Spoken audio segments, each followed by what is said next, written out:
Welcome everybody. This is where we get to meet those who are vying to represent Trinidad and Tobago at the Miss World competition. Now we have 24-year-old Miss Dennisha Lewis, Miss Point Fortin. Miss Lewis, welcome. Thank you. How are you? I'm fine, thank you. It's an absolute pleasure having you, for you to sit down and talk with me and, just give me an idea about who you are. Okay. So who are you? Who am I? Yes. Well, let's start here. When I decided to embark on this journey in the pageantry industry, let's say growing up as a child, I had no idea I would have been here today. Growing up as a child, my aspirations, what I wanted to be when I grew up was a flight attendant or a hostess, as I used to say. For some reason, a lot of young people, they always wanted to do that. Yeah. Yes. So that's what I wanted to do. Yeah. And then as I grew older, I turned to accounting. So that I had a passion for accountancy. And then I did my first pageant in secondary school. I think I was in Form 1. And it gave me a sense of belonging, like a sense of self. I was an outspoken person to begin with, but then I was able to talk about things that I usually or normally would not have been able to express myself. I would not have been able to express myself in certain ways, and going up on a stage and letting everybody know that this is me, this is who I am, I realized that this is a platform that I can use to be myself and to show people a side of me that they won't normally see. So then I progressed and I did a couple of other pageants.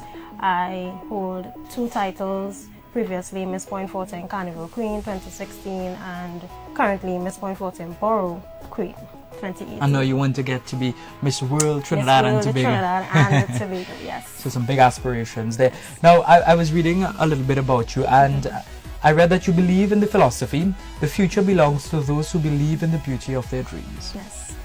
Oftentimes we tend to dream, we are dreamers. And we have big dreams, but we don't act on it, or we just think of them as dreams. That we can't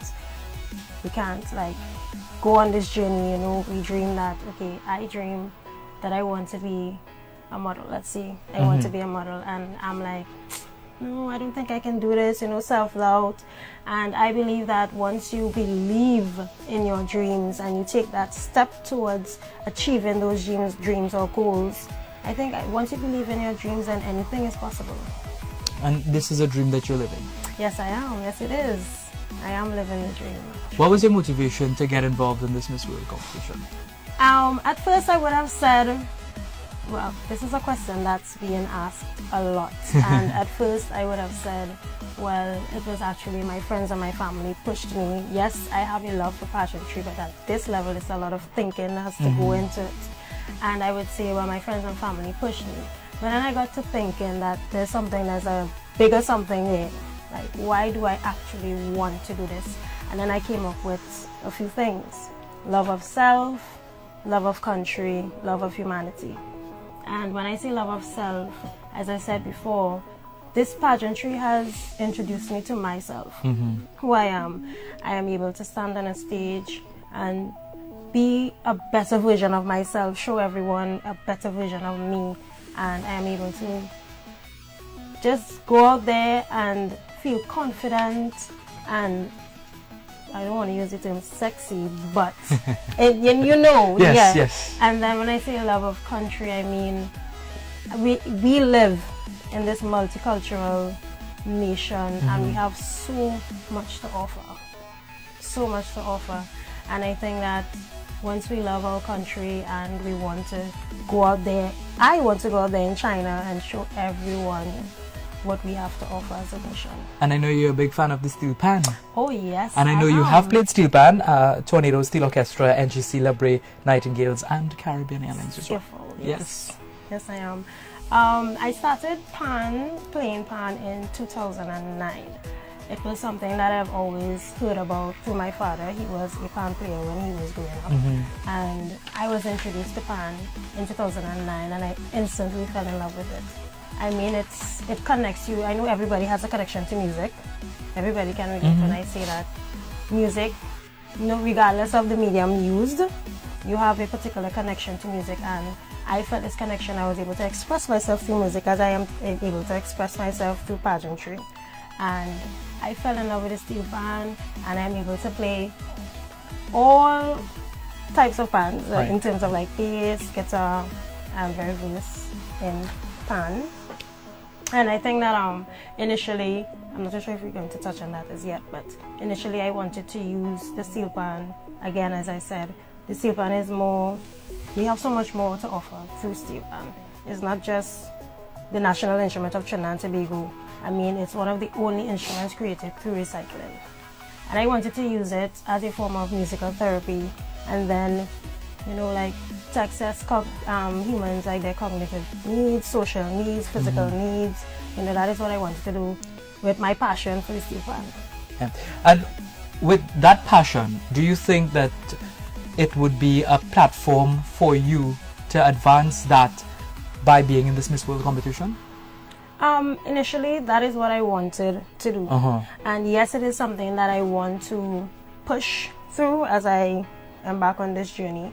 But then I got to thinking, this is a platform where I can help more than one body of people. I mean, there are so many people that are unfortunate or less fortunate, as you may put it. And using the steel pan, yes, I would love, my passion for the steel pan, I would love to use the steel pan. But then I think there are so many other ways that we can help people, everyone in society. And I don't want it to be just one, focus in one, you know, this little box here with the steel pan. I want it to be something wide, you know, that we can touch on the homeless, we can touch on the sick, we can touch on the elderly. So that is something I want to do. I want to touch on every walk in life. That is what I want to do. And if you go on to the international competition?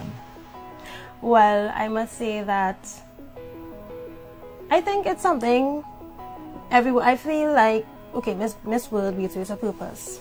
I think they want us, well, it's mainly a focus on one organization, one entity. Yeah. As I said before, yes, it can be one organization, but one organization to help everyone. So that is what I want to do. I don't want to focus on just one. So you have big aspirations to help develop and help people, which is very important for our country. And if you have to send one message to your fellow competitors, what would you say to them? Well, girls, women, I would say that each and every one of you, are unique in your own way. I mean, I have had the pleasure of working or training alongside each of you for the past month and a half, and I would say that we all have something to offer, something great to offer, and best of luck in this year's pageant. And I would be proud if any one of you were to be crowned Miss World 2018. And all the best to you as well, as you vie to represent Trinidad and Tobago. Alright, well, thank you very much, Miss Denisha Lewis, 24 years old, Miss Point Fortin, as she told us a little bit about herself as she vies to become the Trinidad and Tobago representative at the Miss World competition.